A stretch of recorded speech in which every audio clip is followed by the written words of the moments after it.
오늘 찬양 하나님께서 기뻐 받으셨습니다. 오늘 우리 찬양을 부를 때 하나님께서 우리 원로 권사님들 더 귀하게 사용하셔서 이제 앞으로 우리 교회에 원로 권사님들이 이제 바쁘게 될 그런 날들이 올 것입니다. 우리가 선교하고 또 하나님의 일을 하더라고 하나님께서 귀하게 사용하시는데, 오늘 제가 잠깐 뉴스를 보니까 김영석 교수가 102살인데 아직도 정정해서 강의를 하고 있다는 것을 제가 들었습니다. 하나님께서 우리 권사님들 더 귀하게 사용할 줄로 믿습니다. 또 우리 조성욱 권사님 함께 보니까 더 은혜가 되는 것 같습니다. 하나님께 이렇게 우리가 연합해서 함께하는 것을 기뻐하십니다. 오늘 주일 예배에 참석한 우리 모두에게 하나님의 주신 은혜와 평화 함께하기를 축복합니다. 하나님은 우리 교회 2021년도에 확장의 은혜를 체험하라는 놀라운 비전과 소망을 주셨습니다. 어려운 때에 하나님께 이 사명을 주셨는데, 하나님께서는 개인도, 가정도, 직장도, 기업도, 우리 교회도, 선교지도 반드시 확장의 은혜를 더하실 줄로 믿습니다. 오늘 우리가 기대하는 마음으로, 사모하는 마음으로 주님께 살아가길 원하십니다. 지난 8주 동안에 확장의 은혜를 체험한 아래로 기도의 중요성을 기도 관련해서 함께 말씀을 나눴습니다.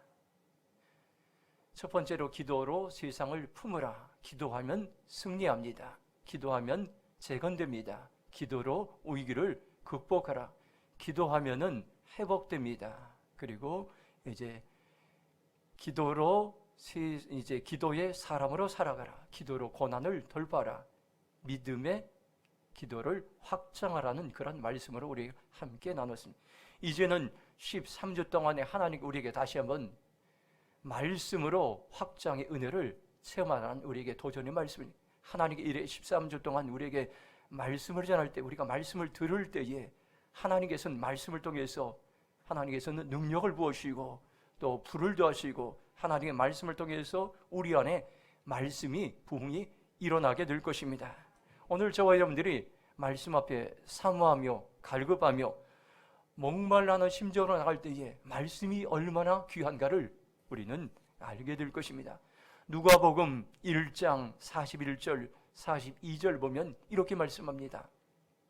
엘리사벳이 마리아가 문안함을 들음에 아이가 복중에서 뛰노는지라 엘리사벳이 성령의 충만함을 받아 큰 소리로 불러 이르되 여자 중에서 내가 복이 있으며 내 태중의 아이도 복이 있도다. 마리아가 임신해서 엘리사벳을 방문했을 때 엘리사벳에게 하나님께 성령의 충만함을 주셔서 마리아를 통해서 태어날 아기가 어떤 아기가 될 것을 찬양하고 있습니다. 이스라엘 여인들은 아기를 임신하면 한적한 곳에서 하나님의 말씀을 묵상하고 예배의 삶으로 경건한 삶을 살면서 자신들의 자녀들이 그 나라를 세울 하나님의 일꾼으로 세워지기를 간절한 마음으로 그들은 이제 묵상하는 시간을 가졌습니다. 이것이 그들의 태교였던 것입니다. 우리나라도 오랜 세월 태교의 중요성을 강조했습니다. 임산부에겐 특별히 주의를 기울여서 태아가 좋은 영향을 받기로 했습니다. 임산부는 무엇을 먹을까, 또 무엇을 마실까, 무엇을 생각하는 것들, 먹고 마시는 생각, 모든 것들이 태아에게 영향을 가는 것입니다. 태교를 통해서 우리에게 중요한 교훈인데, 말씀의 확장의 은혜를 체험하기 위해서는 말씀을 품으라 하는 것입니다. 여러분들 13주 동안 또 1년 동안 계속해서 하나님의 말씀을 우리의 가슴에 품을 때에 그 품은 말씀이 반드시 잉태하는데, 그 말씀들이 어떻게 합니까? 우리에게 확장의 은혜를 주시고, 그 말씀들이 소망을 주시고, 그 말씀들이 우리에게 위로를 주시고, 그 말씀에 열매를 맺는데 30배, 60배, 100배의 열매를, 오늘 우리는 황폐한 세상에 살아가고 있습니다. 이 황폐한 세상 가운데서 하나님께서는 열매 맺는 인생으로 우리를 부르고 있다는 것을 여러분들 기억하시기 바랍니다. 그러면 오늘 우리가 확장의 은혜를 말씀으로 체험하기 위해서 오늘 첫 번째 말씀은, 도전을 주신 말씀은 바로 아브라함을 통해서 말씀으로 어떻게 확장의 은혜를 체험할지 우리에게 말씀하고 있습니다. 1절 말씀 함께 읽도록 하겠습니다. 1절 같이 읽겠습니다. 여호와께서 아브라함에게 이르시되 너는 너의 고향과 친척과 아버지 집을 떠나 내가 내게 보여줄 땅으로 가라. 아멘. 첫 번째로 복의 근원이 되기 위해서 하나님의 말씀을 들어야 됩니다. 아브라함은 하나님의 말씀을 들었습니다. 고향과 친척과 아버지의 집을 떠나 내가 내게 보여줄 땅으로 가라는 그런 말씀을 들었습니다. 그 당시 고향과 친척과 아버지의 집을 떠나는 것은 위험한 일입니다. 부족 사회에서는 자기의 부족 동네를 떠나는 것은 언제 생명이 위협을 받을지 모르는 일이었습니다. 그런데 하나님은 아브라함에게 자기가 살던 고향을 떠나라고 말씀하셨습니다.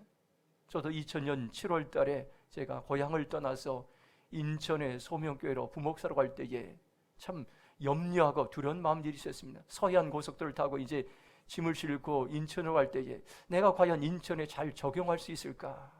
여러 가지 염려, 근심이 찾아왔던 적이 있습니다.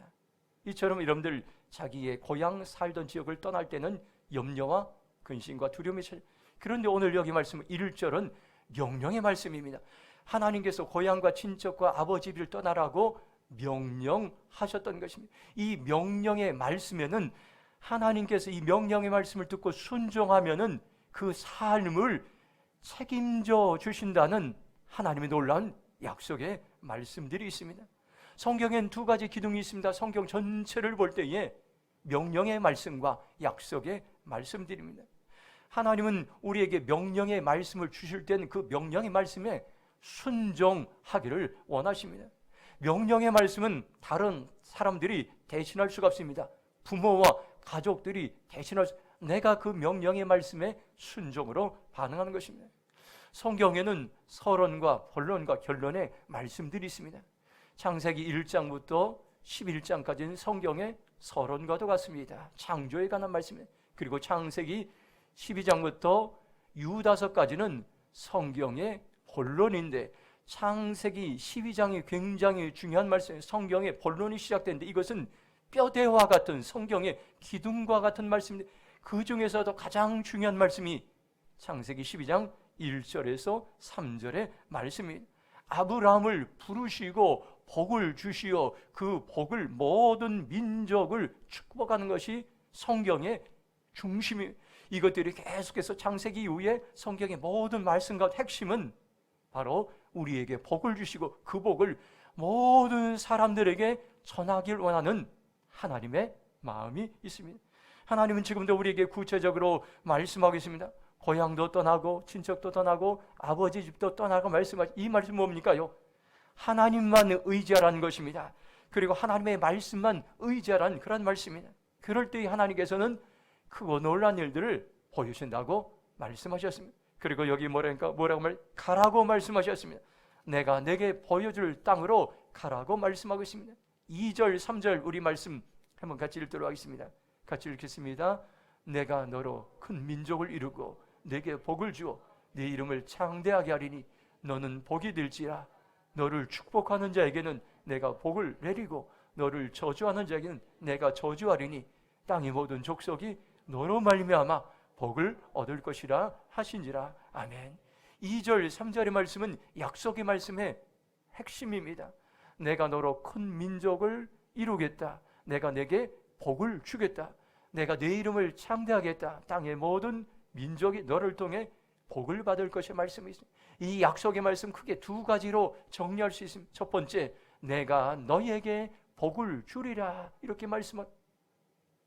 I will bless you. 내가 너희에게 구체적으로 오늘 우리에게 복을 준다 말.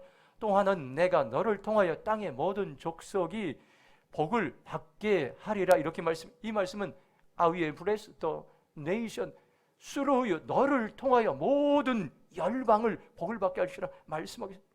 오늘 이게 참으로 중요한 말씀입니다. 아브라함을 통해서 명령의 말씀과 약속의 말씀을 주셨을 때는 이 말씀을 통해 우리를 통해서 확장의 은혜를 하나님께서는 부어주신다는 그런 말씀입니다. 아브라함에게는 가진 것이 없지만 그 약속의 말씀을 기억하며 명령의 말씀에 순종할 때에 하나님께서는 지구촌을 섬길 수 있는 확장의 놀라운 은혜를 주시고 재물도 부어주시고 지도력도 부어주시고 하나님께 큰 권세와 능력을 주실 것이라고 말씀하겠습니다. 하나님께서는 오늘 우리에게 말씀으로 확장의 은혜를 체험한 우리들에게 첫 번째 주시는 말씀들은 하나님이 우리에게 복을 주시길 원하십니다. 그리하여 5대양 6대주를 그리고 지구촌에 복을 전하는 축복의 통로로 하나님께 사용하기 원합니다. 오늘 우리의 모습은 때로는 다윗이 아둘람 동굴에 있을 때에 그곳에 상처받은 또 도망온 그리고 그곳에서 이제 세상에 많은 이제 그 원망하고 불평한 자들이 모여서 변화된 아둘람 동굴 같은 사람들이 바로 우리들이라고, 우리의 공동체라고 주님께 말, 우리들이 변화되어서 5대양 6대주를 그리고 세계를 섬길 그러한 일들을 하나님께서 꿈꾸고 있습니다.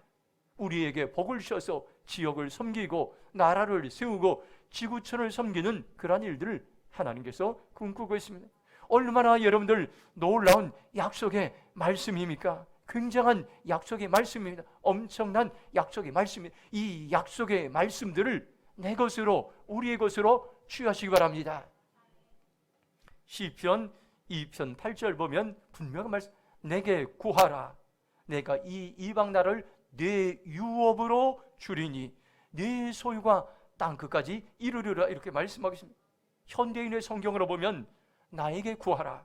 내가 모든 나라를 너에게 줄 것이니 온 세상이 네 소유가 되리라고 말씀하고 있습니다. 이 말은 뭡니까요? 하나님 우리에게 확장의 말씀을 주신 것입니다. 나에게 구하라. 내가 모든 나라를 너희에게 줄 것이라 말씀하고 있습니다. 이제는 우리가 이 말씀 앞에 믿음으로 반응하시기 바랍니다. 이 말씀을 내 것으로 취하시기 바랍니다. 우리는 세계를 섬기는 하나님의 백성으로 세우실 것입니다. 하나님은 지금도 이 확장의 말씀들, 은혜를 주시기 위해서 지금도 우리에게 말씀하시고 어려운 때 우리를 부르셔서 하나 이 말씀을 들려주는데 우리의 영적인 귀가 열려서 오늘 이 말씀을 들을 때 복된 인생인 것입니다. 우리의 영적인 눈이 열려서 이 말씀을 볼 때, 이 비전을 볼 때 우리에게 소망의 삶을 살게 될 것입니다. 우리의 영적인 마음이 열려서 이 말씀을 믿음으로 받아들일 때 축복의 인생이 될 것입니다. 우리가 하나님의 말씀을 듣고 해야 될 일이, 가장 중요한 일이 하나님의 명령의 말씀에 순종함으로 반응하기로 결정하는 겁니다. 신명기 28장 1절 말씀 우리 한번 같이 읽도록 하겠습니다. 같이 한번 이제 믿음으로 선포하겠습니다. 내가 내 하나님 여호와의 말씀을 삼가 듣고 내가 오늘 내게 명령하는 그의 모든 명령을 지켜 행하면 내 하나님 여호와께서 너를 세계 모든 민족 위에 뛰어나게 하실 것이라. 아멘. 놀라운 약속의 말씀입니다.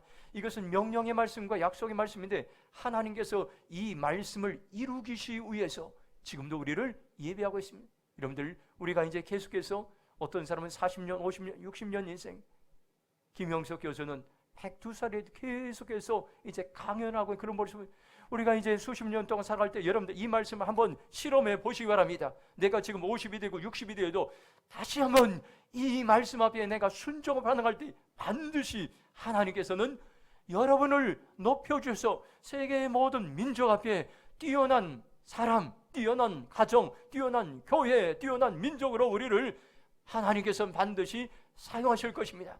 여러분들이 이 말씀을 삶에 여러분 적용하시거나 검증해 보시거나 반드시 하나님께서는 우리 안에 이 말씀을 하나님께서는 역사하실 줄로 믿습니다.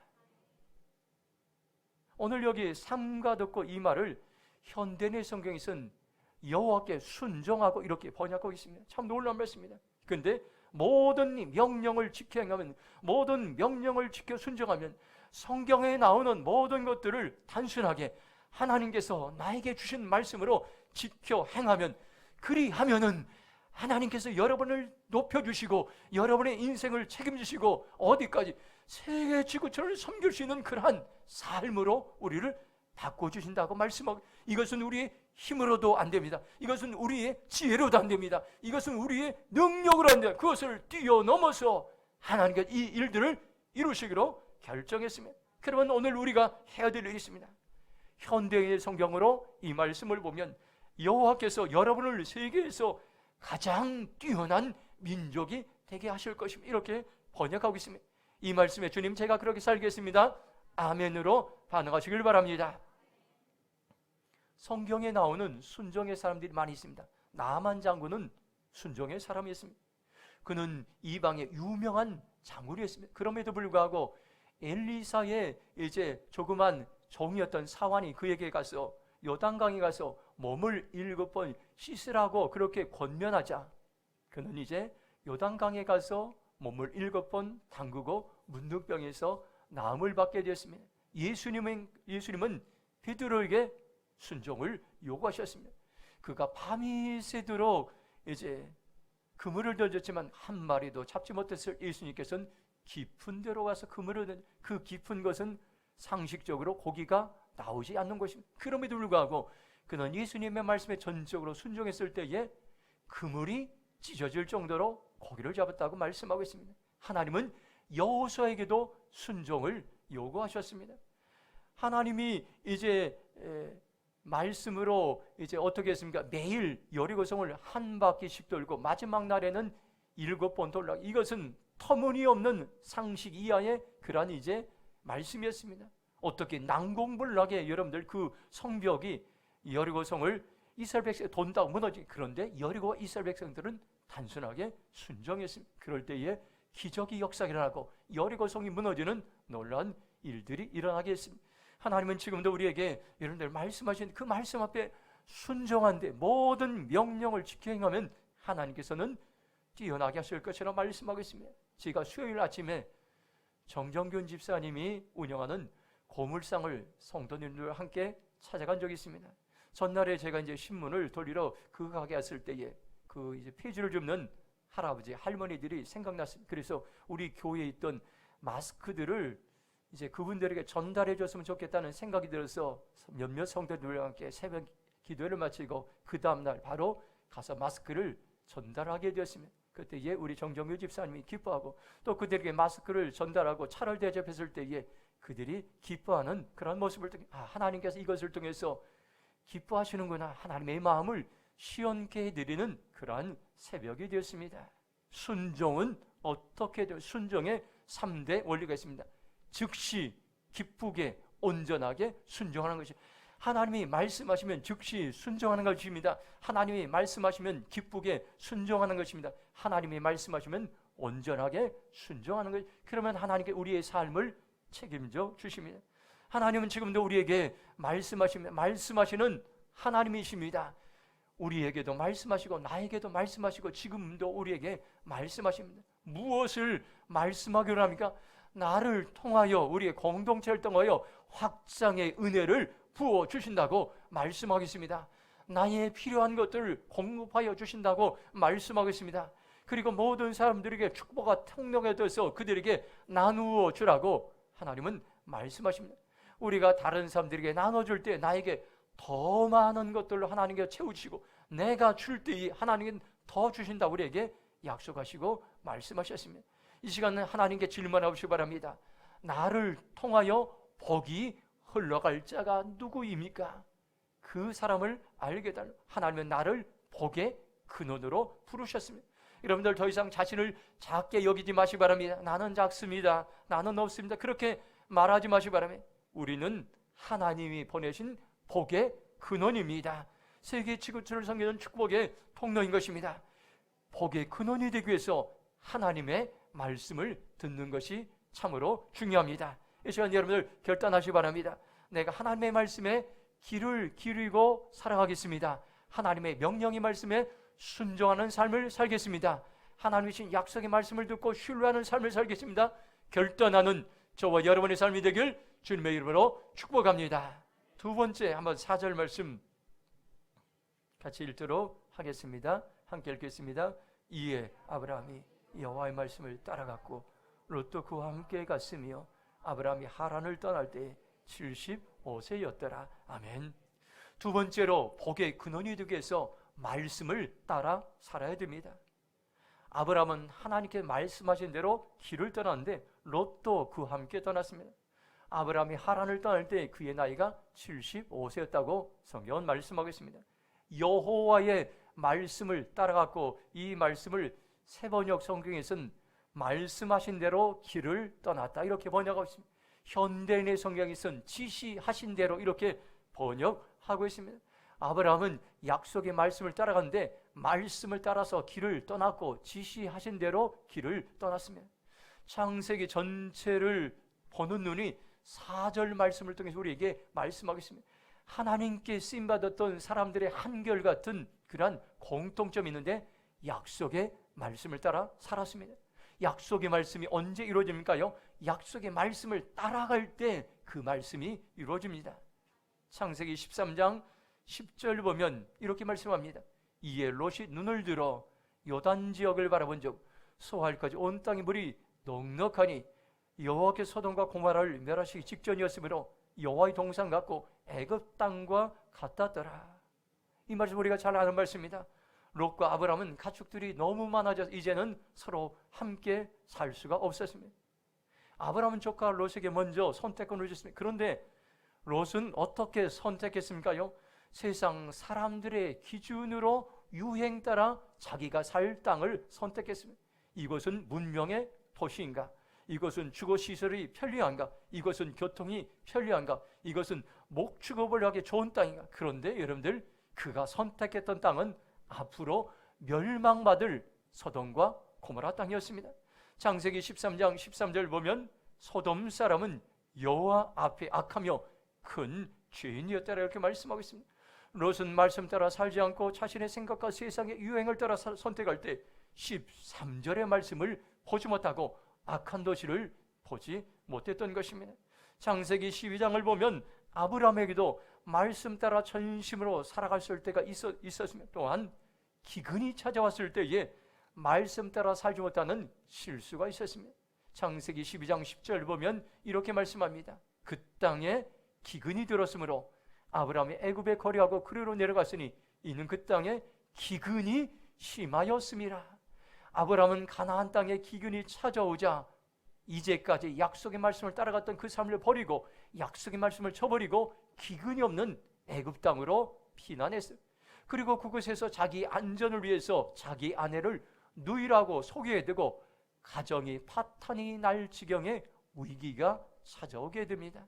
우리가 말씀 따라 순종하며 살 때 때로는 우리의 인생에 고난이 찾아오고 문제가 찾아오고 질병이 찾아오고 가뭄이 찾아오고 풍랑이 찾아올 때가 있어요. 그런데 그때 어떻게 반응이 됩니까요?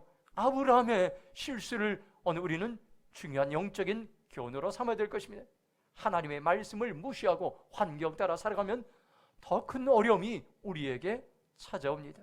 우리가 어려움을 당하고 인생의 풍랑을 당할 때 그때야말로 말씀 따라 살아갈 때인 것입니다. 그때 우리가 말씀에 귀를 기울일 때인 것입니다.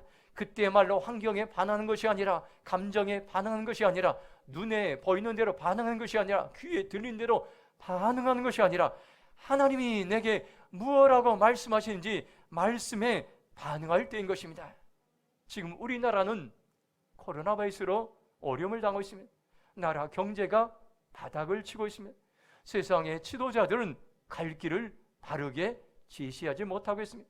이런 때에 하나님께서 대한민국에게 무슨 말씀을 하시는지 우리는 귀를 기울여야 됩니다. 하나님께서는 우리의 가정에게 이런 때에 무슨 말씀하시는지 귀를 기울여야 됩니다. 하나님이 우리 교회도 말씀하시는데 어떤 말씀을 하시는지 우리는 귀를 기울여야 될 것입니다. 하나님께서 선교지에도 말씀하시는데 어떤 말씀하시는지 귀를 기울여야 될 것. 그때에 오늘 우리는 소망의 삶을 살게 될 것입니다. 하나님께서는 한때 미국과 중국과 대한민국에 많은 복을 주셔서 경제의 부흥을 일으켰을 때가 있었습니다. 그때가 언제 때입니까요? 공통점이 있습니다. 말씀 따라 살아갔을 때에 경제의 부흥이 임하고 이제 소망이 생겼습니다. 미국은 청교도 신앙으로 무장했을 때에 나라에 전성기가 있었습니다. 중국은 여러분들 황폐하던 그 땅이 교회들, 지하 교회들이 생겨서 그곳에서 하나님을 예배할 때에 경제의 부흥이 있었습니다. 한국은 세계에 선교사를 파송했을 때에 나라의 경제가 부흥했습니다. 선교사를 파송한 숫자만큼 나라의 GNP가 올라갔던 것을 보게 됩니다. 모두 다 말씀 따라 살아갈 때에 하나님께 그 나라의 은혜를 베푸시고 한 나라를 세우셨던 것입니다. 하나님은 지금도 우리에게 말씀하십니다. 개인에게도 말씀하십니다. 교회에도 말씀하십니다. 내가 확장의 은혜를 베풀리라, 내가 재건의 은혜를 베풀리라 말씀하고 있습니다. 저와 여러분들이 고난을 당할 때가 말씀 따라 살아갈 절호의 기회인 것입니다. 여러분들 결정하시 바랍니다. 주님, 제가 감정대로 반응하지 않겠습니다. 환경 따라 반응하지 않겠습니다. 기분 따라 반응하지 않겠습니다. 보이는 대로 반응하지 않겠습니다. 오직 말씀 따라 살아가겠습니다. 결단하는 우리 모두가 되길 주님의 이름으로 축복합니다. 마지막으로 7절 말씀 함께 읽도록 하겠습니다. 같이 읽겠습니다. 여호와께서 아브라함에게 나타나 이르시되 내가 이 땅을 네 자손에게 주리라 하신지라. 자기에게 나타나신 여호와께 그가 그곳에서 제단을 쌓고. 아멘. 세 번째로 복의 근원이 되기 위해서 예배자의 삶을 살아야 된다고 우리에게 말씀하고 있습니다. 하나님은 아브라함에게 나타나셔서 내가 이 땅을 네 후손에게 주겠고 이렇게 말씀하시고 나서 아브라함은 자기에게 나타나신 여호와를 위하여 그곳에서 제단을 쌓았다. 이렇게 이것은 단인 것입니다. 하나님께 제사를 드리는 단입니다. 아브라함의 라이프 스타일에 두 가지가 있는데 하나는 장막 생활, 하나는 제단 생활. 어디든지 가든지 제단을 쌓고 제사를 드리고 장막을 쳤던 것을 보게 됩니다. 8절 보면 거기서 베델 동쪽 산으로 옮겨 장막을 치니 서쪽은 베델이요 동쪽은 아이라. 그가 그곳에 여호와께 제단을 쌓고 여호와 이름을 부르더니. 아브라함은 이동할 때마다 장막을 쳐서 이것은 텐트와도 같은 것입니다. 쉽게 옮겨 다닐 수 있는 간편한 생활의 장막 생활은 단순한 삶을 말합니다. 하나님이 말씀하시면 언제든지 떠날 준비를 하였던 것입니다. 하나님을 예비하는 제단 생활을 하는 사람들은 또한 장막 생활을 해야 됩니다. 우리가 복의 근원이 되기 위해서 중요한 것은 제단 생활을 하라고 말씀하고 7절에 그곳에서 제단을 쌓고. 이것은 하나님의 약속을 받은 이 제단은 언약의 제단인 것입니다. 우리가 하나님께 전심으로 예배드릴 때 그것이 하나님께 약속의 말씀을 주시고 언약의 말씀을 기억하게 하시고 우리가 약속의 말씀을 맺으십니다. 창세기 13장 18절 보면 이에 아브라함이 장막을 옮겨 헤브론에 있는 마므리 상세 수풀에 이르러 거주하며 거기서 여호와를 위하여 제단을 쌓았더라. 이 제단은 어떤 제단? 비전의 제단인 것입니다. 아브라함이 동서남북을 바라보고 그 땅을 주리라 주신 그 땅을 이제 밟기로 시작할 때 하나님께서는 아브라함에게 제단을 쌓게 한 그 제단은 비전의 제단인 것입니다. 그 비제단의 제단 앞에 하나님을 예배하겠습니다. 우리가 하나님을 예배할 때 소망이 없는 이 땅 가운데서 소망을 부어주시고 우리가 하나님께 예배할 때 우리에게 비전을 주시고 하나님 우리에게 예배할 때에 하나님께 미래의 일들을 보여주시고 말씀하신다는 것을 오늘 우리는 기억해야 할 것입니다. 오늘 우리가 드리는 예배가 하늘로부터 내려오는 비전의 예배가 되길 주님의 이름으로 축복합니다.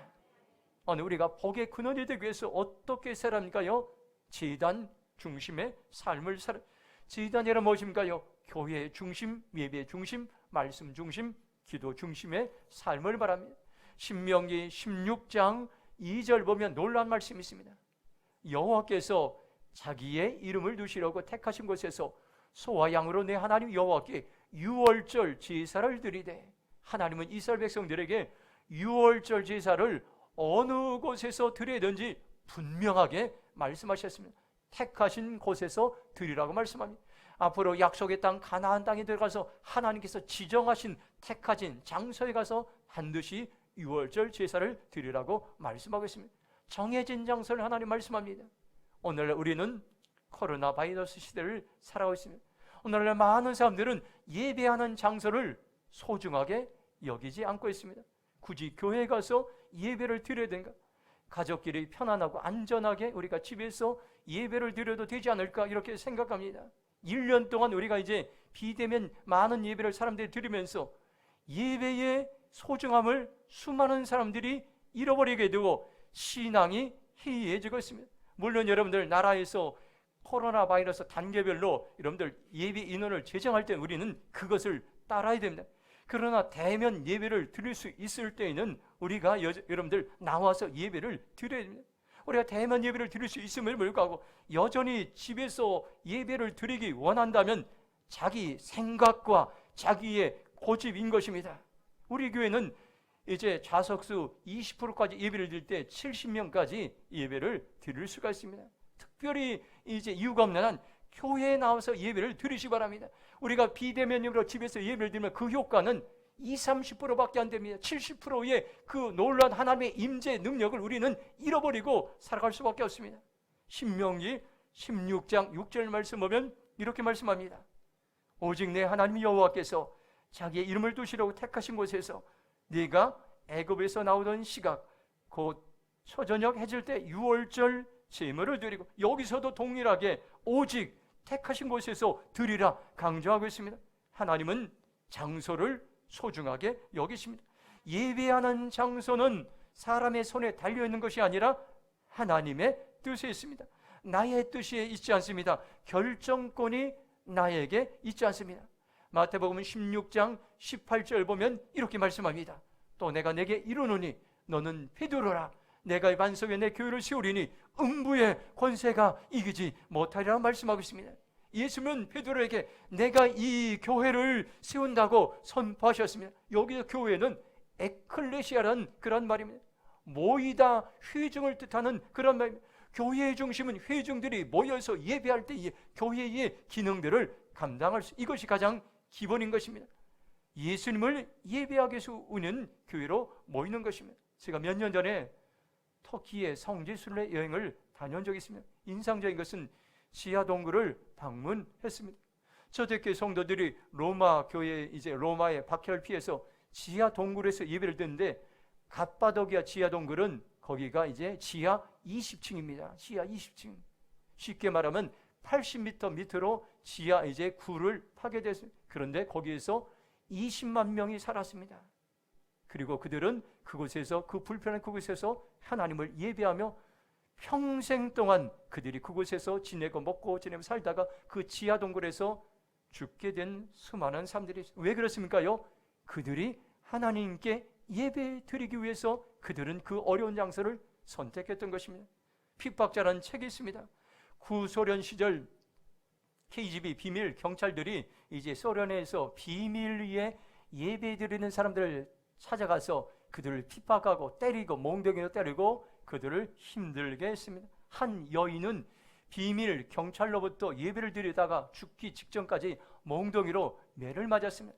그리고 그 다음날 또다시 KGB 비밀 경찰이 찾아왔는데 그 여인이 그곳에서 기쁨으로 예배를 드리는 것을 발견하게 됐습니다. 이 KGB 요원은 충격을 받았습니다. 이곳에 무엇이 있는가 그는 다시 한번 생각해 보게 됐습니다.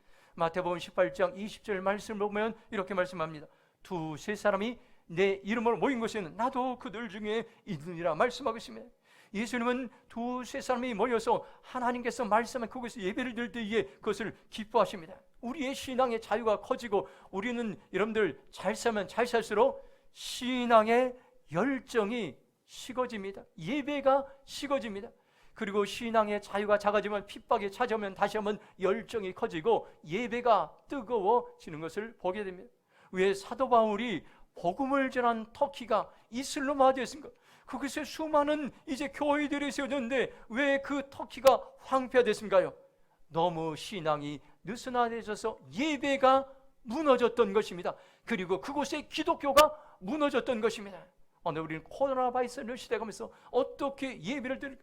많은 사람들은 이것이 정부의 탄압이라고 생각합니다. 그런데 저는 그렇게 생각하지 않습니다. 원수 마귀의 미혹입니다. 원수 마귀는 우리를 예배의 자리로 나오지 못하도록 두려움과 염려를 가져다 주었습니다. 대면 예배를 드릴 수 있음에도 불구하고 수많은 사람들이 두려움과 염려 가운데 빠져서 교회로 나오지 못하고 있는 안타까운 이 현실을 보게 됩니다.